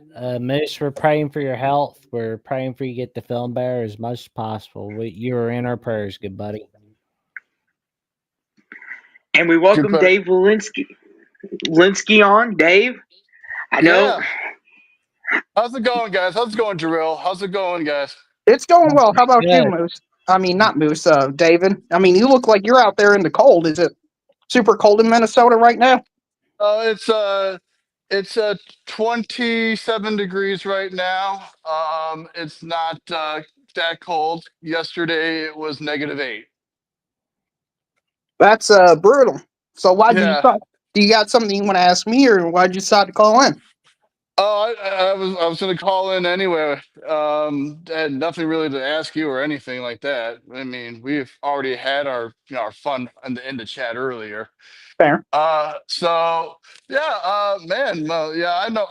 I don't hate the Kansas City Chiefs. I just feel indifferent about them. I don't. There's fan bases I really hate, like Eagles fans and Packers fans. So I mean, as long as they're not, weren't there like Eagles fans like throwing batteries because they were mad? Yeah, I remember seeing beer bottles, batteries. I got spat on. I was at the game. Jesus. So yeah, they are the most obnoxious fans. Well, right they now. had that moron They had that sit dude EDP 445 as their fan. Yeah, he's a complete evil person in society. But Dave, are you a Vikings fan? Of course I am. I mean, what's your thoughts on Sam Darnold? Should they give him a 1-year extension? Should they just pay him a buckload of money in order to be like the next Kirk Cousins? Let's just say this: Sam Darnold looked like the Sam Darnold that we all thought we were going to get in the playoffs. I mean, we were surprised on how well he did, and then all of a sudden he decided to shit the bed. I mean, you also can blame our O-line to not block very well against the Rams. I mean, we lost the last 2 losses were against the same teams we lost in the regular season after the bye week. So, hold on. Can you explain this concept to me of losing to a team? What do you mean by that? Well, some people are not Kansas City, Darrell. So you go out there and your team just doesn't win the game every week. That's well, Darrell. That's what happens. It's a typical Minnesota tradition. Oh, okay. You had that one cool play against the Saints a few years ago, that Minneapolis Miracle. The last time the Vikings won an NFL title was in 1969 against the Cleveland Browns, but unfortunately, they've never won a Super Bowl. They never won a Super Bowl. No, they have never won a Super Bowl. I can also say the same thing for like Detroit. They also haven't won a Super Bowl. And as a matter of fact, they're one of the Drill, I'm going to say this to you. If you really want to get under a Detroit fan's skin, just say that they're just lucky to host Super Bowls. They're never going to be able to win them. I appreciate it. It's kind of weird talking to Lions fans because there's a part of you that feels bad because, they're Lions fans. It's like attacking Browns fans. I mean, it's like there's some things that should be just against, should be like war crimes. You shouldn't just be able to do. Well, the funny thing is, Lions fans are the nicest fans I've ever met, except for like on the internet lately. They act like they've won now 4 Super Bowls straight, and like you guys are nowhere freaking close yet. You know what, Dave? That's a good idea. The Chiefs should not only go for a three-peat, they should go for a four-peat. That's a great idea. I like that idea. I like the way you think. Yeah. Three, you've got some Well, good ideas. You're a smart guy. Oh yeah, well, Darrell, sometimes you come up with some great ideas too. Sometimes I agree with you, and sometimes I think your SEC bias gets in the way of a lot of things. So Well, that's fair. No. I have a even better idea. Why don't the Chiefs just win the next 10 Super Bowls? That way, we don't have to worry about playing the season. Just give them the next 10. I don't understand why most honestly. Why this is a I'm taking my Chiefs homerism out of this right now. I don't understand why the NFL expanded the playoffs to include a 7-2 matchup. It's been a complete dud. The only time it actually mattered was when it was against the Cowboys because they're the Cowboys, so they'll find a way to screw anything up. But yeah, Yeah, the 7-2 you're game, telling me, Darrell. I know the 7-2 game has been a complete joke, and it's kind of made my watching of Wild Card Weekend dampen because it's like a 33% of the playoff games now you just expect to be complete blowouts. And now I'm not as excited to looking forward to Wild Card Weekend. Do you all have that same feeling? I feel the same way. 6 teams was good enough. You know, it also gives you a good reason why the Packers. There were 6 teams in the playoffs. The Packers wouldn't be in the playoffs. Well, Yeah, that last weekend would have mattered a lot more if the Washington Packers result would have been the difference between the team making it and not versus seeding. I mean, when it's for seeding, who really cares? Yeah. It just doesn't really matter at all. I mean, I miss the old ways of doing it. They only do it for money to expand their season, to expand the playoffs. There's been a lot of crappy teams that have gotten in as a 7 seed. There's been crappy teams that got in as a 6 seed. What is it? Is it the AFC South is just awful. Yeah, I know. The Texans are what? 10-7, 9-8, something like that. Yeah. They've made the playoffs many times and just being barely a team. And here's the other thing. I mean, the Vikings. Here's the other thing. I don't understand when the Vikings win like 14 games this year and they don't even get a home field game. That doesn't make any sense. Division winners should just be seeded by how well you are, not just like if you just won your division. Well, and here's the thing too with that, Dave. Do you remember in 2020 when the NFC East we were really bad? There was a point in the season where you could have went 5-11 and hosted a home playoff game. That's how bad we were. Oh yeah. I mean, there's been a lot of years like that. Heck, there's been a lot of years for the Vikings like that. There's been times when the North was really bad. We barely won like 9 games and still got the host and then got our asses kicked. Well, The I other mean, team was the better. NFC North now, it's really one of the most competitive divisions in all of pro football. Yeah, I would say it's the best division in all of football. Yeah, I'm just talking about in the past. In the past, it's been up and down. This has been a really big. The up NFC year. West. No, the NFC West this year was terrible. The best team was the 10-7 Rams. Well, generally the West is normally the best, but this year, I understand. But this year was the North. I mean, the North has risen, as they like to say up there. Yes, the North has risen, but the Bears, they're still. Ugh. I mean, they're the Bears. I mean, you got to have the Bears are going to be the Bears, right? Did you see that play where you had the safety or defensive back showboating as the Commanders were running down the field on the Hail Mary as the play was going on, and then he was the guy that tipped the ball that caused the Washington Commanders to score a touchdown? I mean, that is the most karma thing I think could ever happen. I mean, he's going to be immortalized by idiotic play highlight reels for his entire existence. He'll be known as that one guy, like Wrong Way Marshall is known as Wrong Way Marshall. He'll be known as that guy that cost him his team. Yeah, it's hilarious to me that you bring that up, Darrell, because he was the same guy that got an interception against Sam Darnold in the last time we played the Bears, and he goes in the end zone and starts doing a mocking skull chant, and they still lost the game by a lot. I mean, what was the whole point of that? Well, they're the Bears. I mean, let's be honest. How many touchdowns did they score? I mean, them touchdowns is like finding water in the desert. It's just something that doesn't happen very often. It's like, Scored more touchdowns with their defense than they did with their offense this year. Feels like it's been that way for the last 5 or 10 years with Mitch Trubisky and Justin Fields at their quarterback help. I mean, my Now, goodness, I'd rather have Cooper Rush. Darrell, we don't have to bring the Cowboys into this. I'm staying quiet. I know my place within this group. We are the third best team here. Well, you're a very rare breed of Cowboys fan that's reasonable and rational. Yeah, That's a very rare type. Yeah, Well, if I had to say like who's the most obnoxious fan base, it would be the Cowboys. It's Eagles, but then Cowboys has the next most. Well, okay, I'll say the Cowboys are obnoxious. The Eagles are just playing mean and vicious. And, Yeah, they're crazy. And then I remember they had what had happened. It was the one fan kept on calling the guy's wife that was a Packers fan the C word the whole entire time. Oh, Jesus. Yeah, he got banned. He got banned from Eagles. He gets banned for that. How the hell does he get banned for that? He should. And maybe he should, but Philadelphia fans have done a lot worse than just call people the C word. Well, because Dave, it's because he went viral on the internet. That's the only reason. Well, shit. I can show a whole bunch of people going viral. When I was at that game, there was a whole bunch of people that were throwing freaking stuff and spitting on people, and I've been called worse. Believe me. I mean, it's bad. It's bad that he said the C word. Oh yeah, But he also got fired from his job, which is just so fun. Like.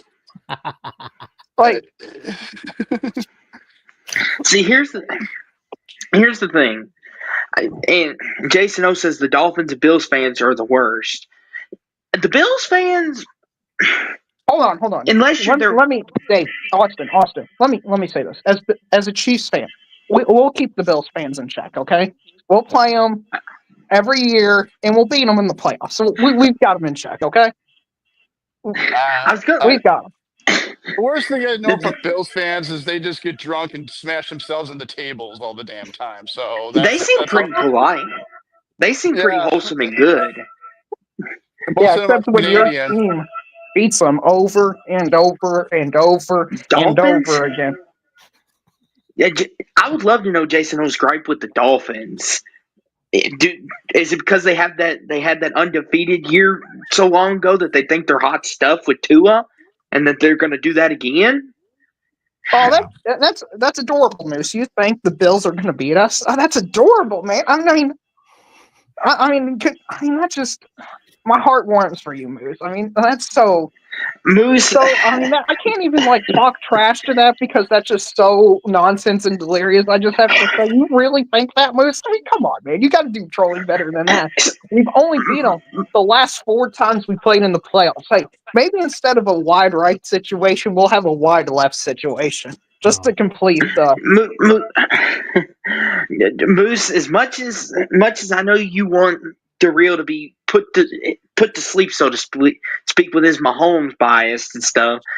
If we're being honest, this is Mahomes' world, and we're just living in it. I've gotten used to it. We're entering another Brady era. So, hold on. Entering another Brady era? We entered another Brady era, okay? We're not entering anything. This is the new world order. This is the new football order. Patrick Mahomes II is at least the second greatest quarterback of all time right now. He may be the best. In my opinion, he is the best. I mean, by the way, tough year for Michigan fans. Their Ohio State wins the national championship and they lose the greatest quarterback of all time in the same season. That's tough. Let's not celebrate Ohio State's victory yet. They still have to play Notre Dame, and if the luck of the Irish actually comes through and Jesus finds a way and blah blah blah, most likely it won't happen. But let's not count out Notre Dame yet. Oh, most likely it won't happen. I do agree with you, Darrell. I think Ohio State will win. I don't want them to win. I don't want them to win either. But they're going to. Jason, I think it is not a real big fan of the Dolphins. But what's wrong with me? I like how he uses my name as a pejorative in his comments. Like, And here's the thing, I get it. I'm gonna stick up for you, Daryl. Hold on. Maybe I can talk some sense into him. Listen, Daryl is like that neighborhood guy. You know, he's sweet and nice, but when it comes to his teams, that's when the gloves come off. Daryl just being normal and not talking sports, I'm sure is a good guy, a good wholesome guy. But when it comes to his Chiefs and SEC, you can forget about it. The gloves are coming off. yeah, and I mean, listen, as a Chiefs fan, we haven't had a lot to talk about for a long time. I got to put it They in don't know what my losing hands. is. They don't know what losing the biggest game of the year means. Right. I mean, that hasn't happened since what, 2021? I honestly, all these Super Bowls at some point just kind of run together, and you forget, like, oh yeah, we were in that Super Bowl. You know how there was a stat a few years ago. You can turn on a random Super Bowl, and Tom Brady would be appear like 20% of the time. That's how it's kind of feeling like Patrick Mahomes for me. Oh yeah, I forget we were in that Super Bowl and that Super Bowl as well. You know, it just kind of all runs together at this point. Now, I have a question, Darrell. Were you always a Chiefs fan, or just something you bandwagoned on? No, I've always been a Chiefs fan. I've always been a Kansas City Chiefs fan. All right, It okay. wasn't fun that year where we had like 7 Pro Bowlers and we went 2-14. That wasn't a fun year for Darrell, okay? Darrell in real life had a lot of people talking trash about his Kansas City Chiefs, okay? Because a lot of people were fans of teams better. And by a lot, I mean everybody else who was a fan of an NFL team. all right. So you do remember when like Joe Montana used to be a Chiefs for that short period? Yeah, after the 49, he got traded. Yeah, it wasn't. I mean, it was a cool novelty experiment, is what it was. It's like Aaron Rodgers to the Jets now. It didn't work out for the best. Let's put it that way. We didn't win the 3 Super Bowls in a row. Yeah, well, didn't they go to the playoffs with him though? I don't remember.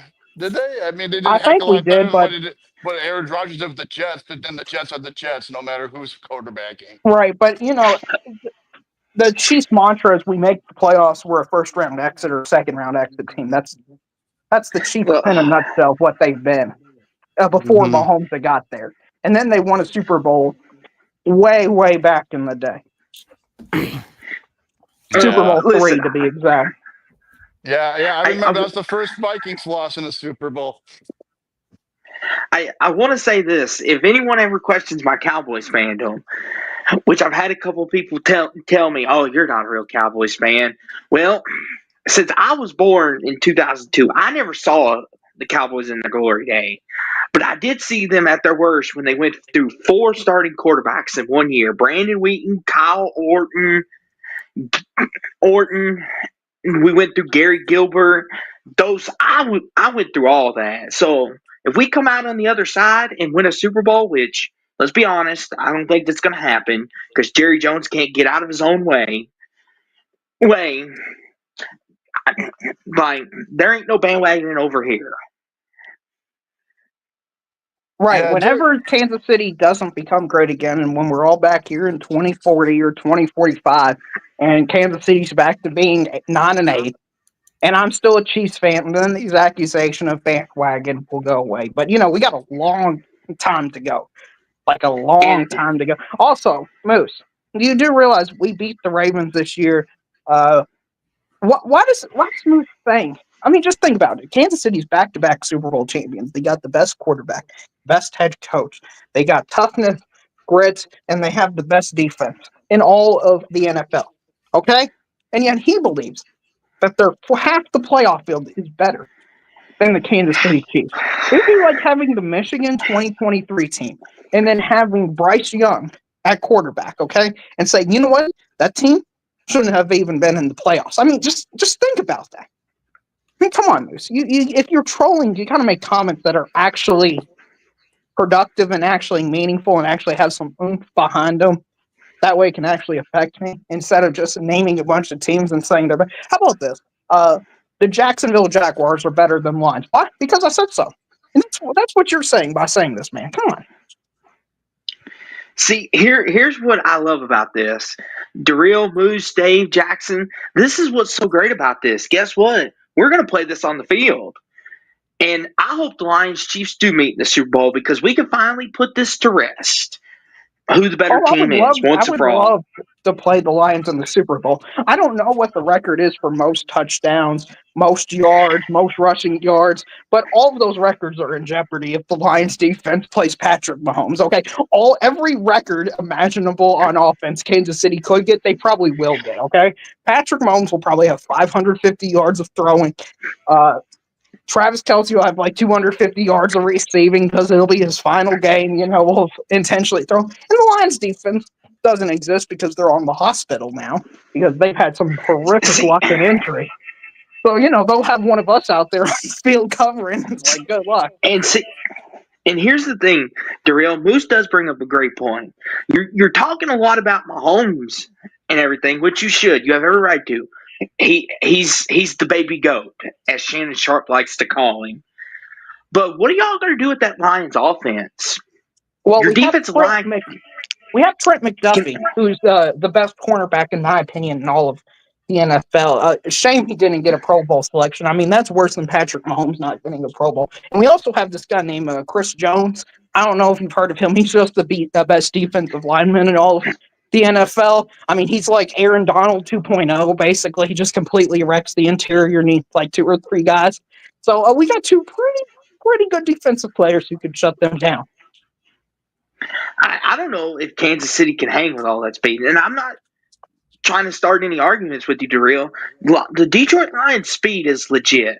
Like, we've seen them how quick they can open up a game. They can go from 7-0 to 21-0 like that. I understand. That's how quick they can score. But to answer Moose's comment, Kansas City's played in the only NFL game in history where both teams have scored 50 points.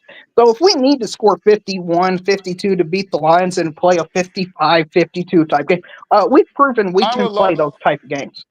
I wouldn't be surprised if it's 49-51, Kansas City. I mean, that's how crazy this game could be if that ever happens. So I think both teams are very, very good offensively. It's just, like you said, Lions defense is just so torn up. And that's the thing too, Dave. I think the biggest threat to the Chiefs is Detroit. That's not in their conference. It's Detroit. Because if they play Philly again, just give us the title already. It's over. If they're the biggest threat,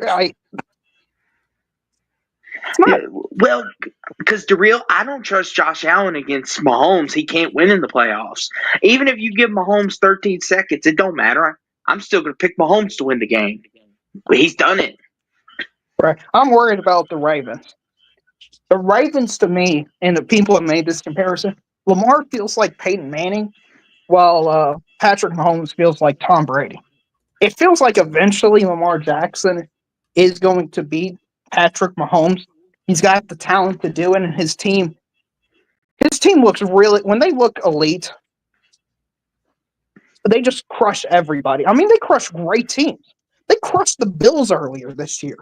People just don't do that.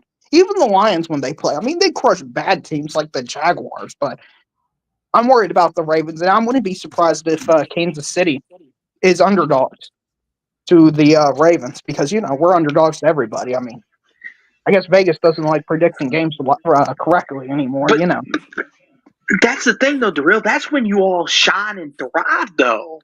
Last year, everyone picked you to lose to Buffalo. Everyone's like, oh, Mahomes going on the road. I don't know if he can handle this.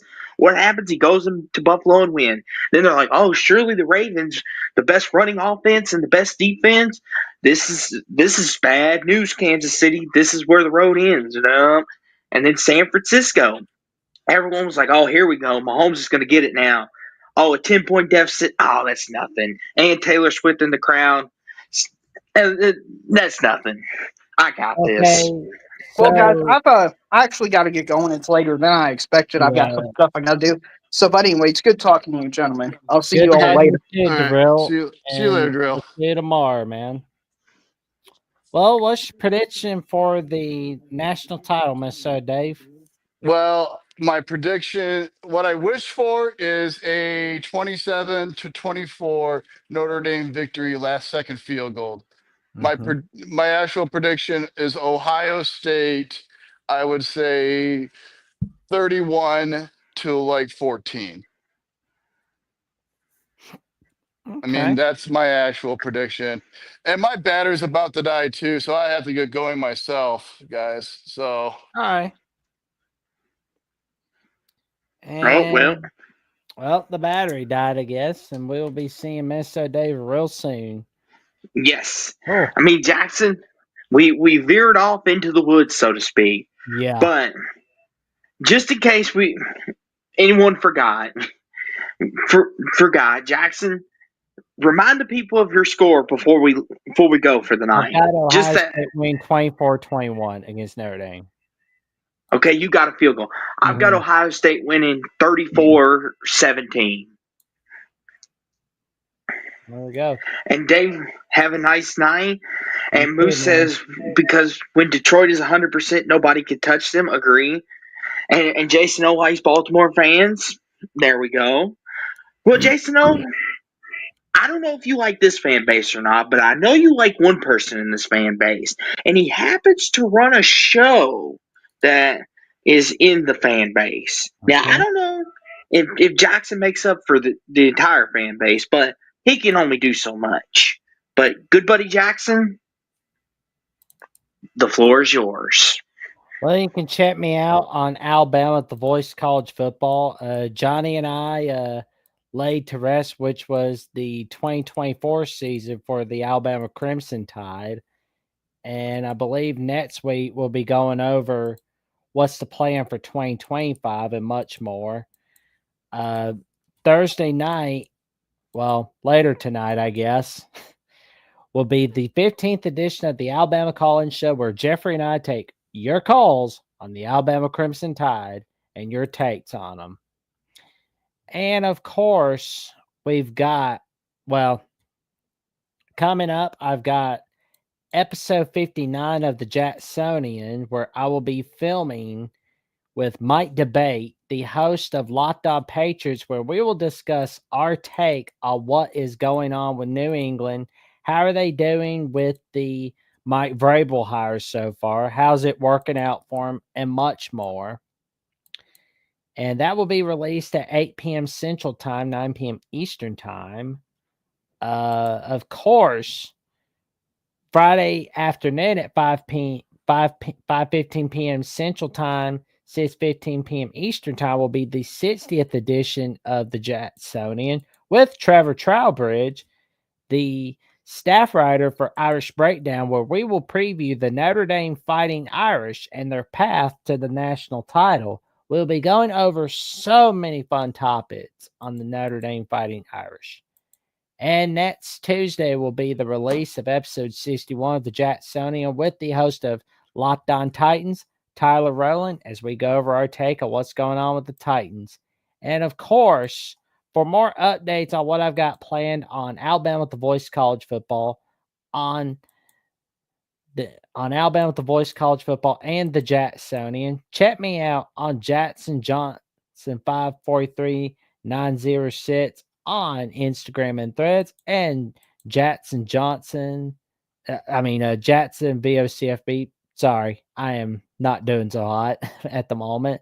I'm apparently did not get any rest, I guess, tonight. But you can check me out on Jackson VOCFB for more updates on what I've got planned. And you can also check me out on Blue Sky, where I've got updates on there as well. So for those that are like, I don't feel like going on Twitter, I don't feel like going on Instagram or whatever, no problem. You can check me out on Blue Sky. Where I go where the wind's blowing at the moment, but I got no issue with Twitter. I've got no issue with Instagram, Threads, whatever. But if you got an issue with them, you can find me on there, man. Stay tuned for more. And real quick, Austin, Dreadnought Fear wants me to announce his score, which I have no problem. He's got Notre Dame 21-7 over the Ohio State University. And Traveling Fools is in the building. Go Irish. Nice. Hey, Travel Fools, I've got one question for you, one question only. When are we going to see Miami back in the national title game? Oh Lord. No, I'm being serious. Yeah, I Like, know. when are we actually? I know you are. I know you are. Like, I'm being serious. Like if Notre Dame can find a nut, why can't Miami? I'm just saying. I know. But oh well. Well, that's another day for another discussion, I guess. But like Jackson said though, you can find me here on YouTube for Talk with Austin 2002, and you can find me on Twitter as well. And we will be going live, to answer a couple the questions that were asked earlier that we didn't get to. Our apologies. We kind of got off the rails there for a minute, but we're back. We got back on it by the grace of God. We will be going live Monday night after the national title game, and we will be breaking down the game, looking at the way too early top 25, and we will be taking calls that night again. Mm-hmm. Since it's the last game of the year, we'll be taking your calls, way too early top 25, and just our analysis of the game. Hopefully it's competitive, whoever wins, but more than likely, like the real said, it could get ugly. But we also, then after that, we'll have two more shows that we can tell you about. We'll have the transfer portal update as well after the national title. After the dust settles, we'll go through, talk about the transfer portal, may even take your call on that too. And then we got Bowl Mania recap. We'll recap all the bowl games, talk about some of our favorites, some of the best. Do a little bit of bowl mania recapping, a little bowling, a little light bowling. I know Jackson's the best bowler here. I can't bowl. But we'll be doing that on both mine and Jackson's channel. And then on Twitter, of course, you can see my updates on a lot of different things. And, Moose, since he's a big wrestling guy, it seems like, I tweet about that a lot. I love me some wrestling. As you could tell with my Cena poster here in my office, you'll love me some John Cena. But that's neither here nor there. But we thank you all for being here tonight and sticking with us. We're a crazy couple guys trying to living our best life. We're glad you hung out with us. We appreciate y'all. But we're doing our best to make sure we're not staying up too much till like 3 a.m. Because if we do, then we get bads under our bags. That's true. And Travel Fool says next year for sure. Okay, I'll hold you to that, Travel Fools. If Miami doesn't make the national title, I will buy you a steak dinner if they don't. There. Well, and Jackson will too. He'll pitch in too. Well, there we go. He said we'll be off season next week, so we will be back then. Exactly. And Clint Moses says he's picking Notre Dame as well. Well, and Rough Rider says thank you. No, we thank you, Rough Rider, because without you, we would not have a show. We would just be sitting here talking to ourselves, basically. But with you all here, at least we're talking to somebody, even though we're talking to ourselves. But either way, we thank you all for being here, and we will see you live Monday night after the national title goes final. And we're gonna do our thing. But till next time. Roll Tide. Well, hold on. You know what? Since I'm feeling generous, there's only one right way. There we go. Oh yeah, Jack. Yep, Jackson. We're gonna have the Pop-Tart play us out tonight. Oh yeah.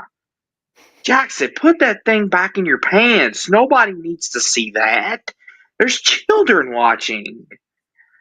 I get you like he's toasting your buns, but stop. See, my hands are in all the right places. No worries. Mm-hmm.